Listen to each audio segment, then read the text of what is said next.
Excellencies, distinguished representatives, all participants, good morning, good evening, and good afternoon.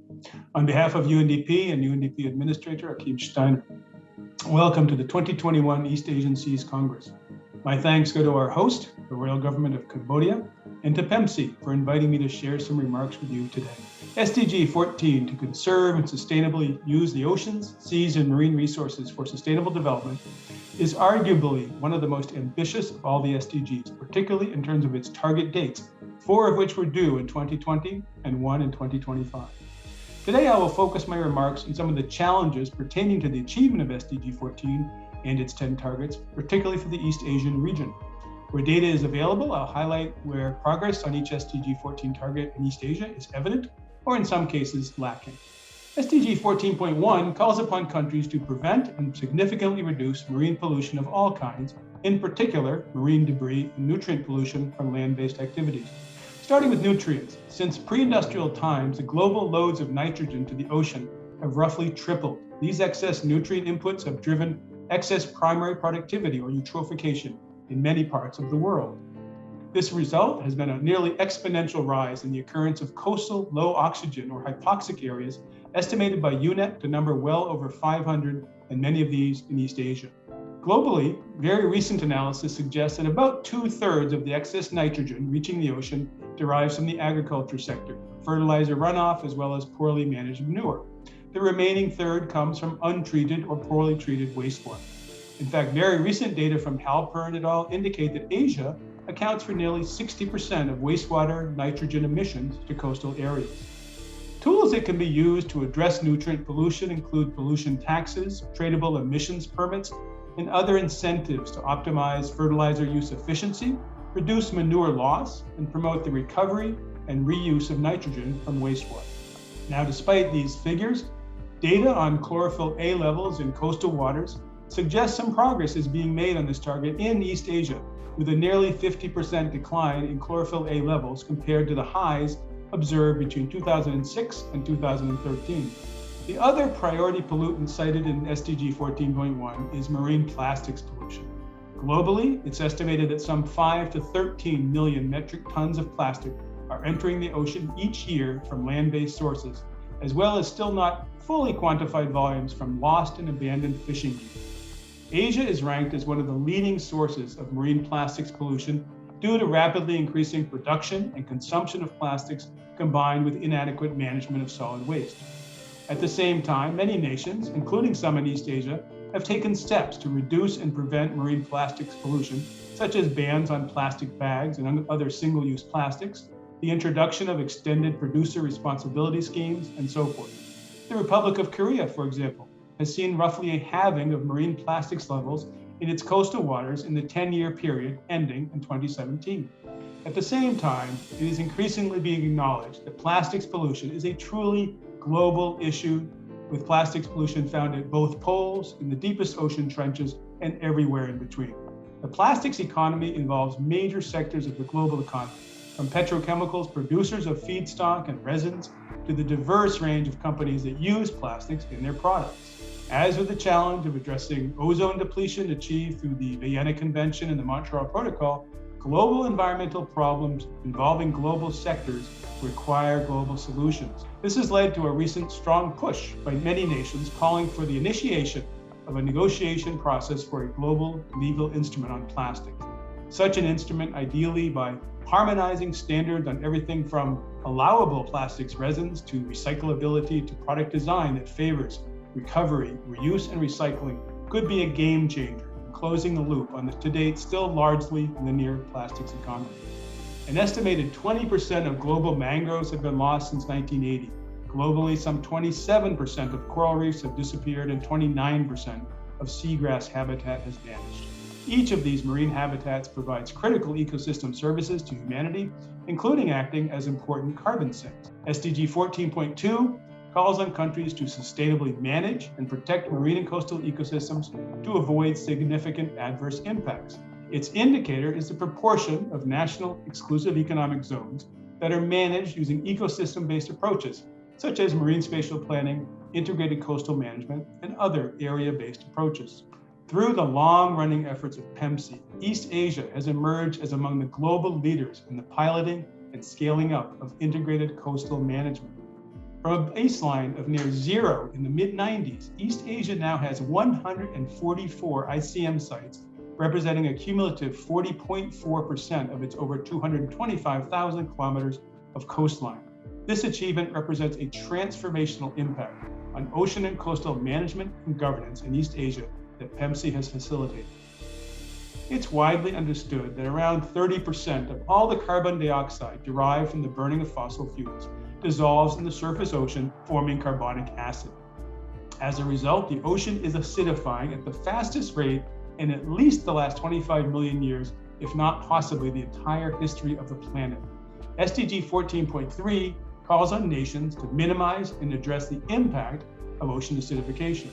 Average surface ocean pH, a measure of acidity that uses a logarithmic scale, has already decreased by 0.05 to 0.1 pH units, representing a 30% increase in acidity. A more acidic ocean impairs the metabolic functioning and even behavior of many marine species and makes it more and more difficult for shell-forming species, from the smallest phytoplankton, the base of the food chain, to some shellfish species, to form their calcium carbonate skeletons and shells. In a business-as-usual greenhouse gas emission scenario, ocean pH could drop an additional 0.3 to 0.4 units by 2100, which would almost certainly be catastrophic for ocean ecosystems at a global scale. The last major ocean acidification and warming event during the Paleocene-Eocene boundary some 56 million years ago coincided with a major ocean mass extinction. The solution to preventing dangerous levels of ocean acidification is, of course, the same as the solution to global climate change. It is for all countries to meet their obligations under the Paris Agreement towards halving global greenhouse gas emissions by 2030 and ultimately towards zero or very low net emissions. As shown here, with the Asia-Pacific region responsible for just over 50% of global emissions, every country needs to share in the responsibility of rapidly shifting to a low-carbon economy to address the tightly linked challenges of both ocean acidification and climate change. SDG 14.4 calls upon countries to end sustainable IUU and destructive fishing practices towards moving fish stocks to sustainable levels. FAO data demonstrate the dramatic increase in the proportion of global fish stocks that are overexploited from only around 10% in 1970 to 34% today. In the exclusive economic zones of East Asian countries, fish catches have been roughly stable or declined slightly since the late 1990s. Recent FAO data indicate a slight 5% decrease between 2015 and 2017 in the proportion of stocks fished sustainably in the Western Central Pacific Ocean, but a sizable decline in the proportion of stocks fished sustainably in the Northwest Pacific from 83 to 65%. On the more positive side, in the Yellow Sea, for example, a series of GEF finance projects through UNDP supported the People's Republic of China and the Republic of Korea in the development and ministerial adoption in 2009 of the Yellow Sea Strategic Action Program, or SAP. As part of meeting their commitments under the SAP towards sustainable, ecosystem-based fisheries management, the People's Republic of China and Republic of Korea succeeded in reducing fishing pressure on Yellow Sea stocks by 22% and 15% respectively over the last 10 years, a sign of good progress on this SDG target in the Yellow Sea. SDG 14.5 calls upon countries to conserve at least 10% of coastal and marine areas, consistent with international law and based on best available scientific information. Since 2017, the SDG 14.5 indicator is calculated as the mean percentage of each of a country's key biodiversity areas that is covered by protected areas. Based on this most recent indicator formulation, while none of the countries in East Asia has achieved or exceeded this target as of yet, solid progress toward the 10% target is evident in China and Japan, with still work to be done in every country towards achieving this overall target. Globally, an estimated $16 billion is spent every year on destructive fishery subsidies that often overcapitalize the sector and drive overfishing in many areas. These subsidies come in the form of below-market prices for fishing vessel fuels, below-market interest rates for fishing vessel construction and renovation, tax breaks, and other types. SDG 14.6 calls for an end through destructive fishing subsidies that promote overfishing. Now, while there isn't much recent data, the trends for the first decade of the 21st century showed solid progress in reducing fisheries subsidies in Cambodia, Brunei, Indonesia, Malaysia, Myanmar, and Singapore. Less progress was seen in China, Japan, the Republic of Korea, the Philippines, and Thailand, but much more progress may in fact have been achieved in the period since 2009. SDG 14.7 aims to increase the economic benefits from the sustainable use of marine resources, including fisheries, aquaculture, and tourism, in SIDS and least developed countries. Somewhat strangely, the indicator mentions only the contribution of sustainable fisheries to GDP, but I think the intent was for these countries to more broadly benefit from their overall blue economy. Now, while only 2 of East Asia's countries, Timor-Leste and Cambodia, are considered LDCs, in each the ocean economy contributes significantly to GDP, with Cambodia at 16% of GDP and Timor-Leste at 87%. Timor-Leste is a truly blue economy. Nearly all the other countries in East Asia also show very high percentage contributions from their blue economies, 28% in Indonesia, 10% in China, 21% in Vietnam, and 23% in both Malaysia and Thailand.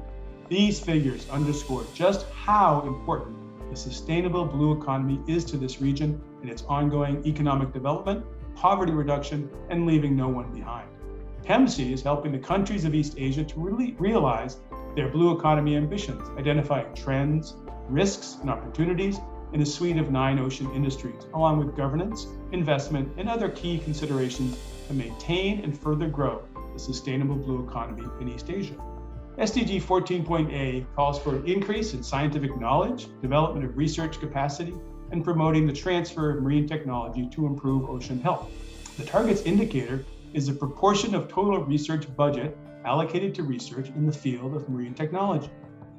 Now, unfortunately, there isn't much granular data available on the amount of ocean R&D spending in East Asian countries. However, as a proxy, one can look at overall spending on science, technology, and innovation. Not surprisingly, this indicator is closely associated with the level of development with some of the highest figures for the Republic of Korea, Japan, China, and Singapore. Several other East Asian countries have shown rapid rates of growth in this area. Thailand more than doubled R&D spending from 0.44 to 1% of GDP from 2013 to 2017. Indonesia tripled its contribution from 2013 to 2018, while Vietnam increased its share from 0.37 to 0.53% between 2013 and 2017. These figures all bode very well for continued growth and progress in East Asia for ocean research and technology development for a sustainable blue economy. Target 14.B commits to providing small-scale fishers with access to resources and markets. The indicator is progress by the countries in the degree of application of a legal, regulatory, policy, and institutional framework which recognizes and protects access rights for small-scale fishers.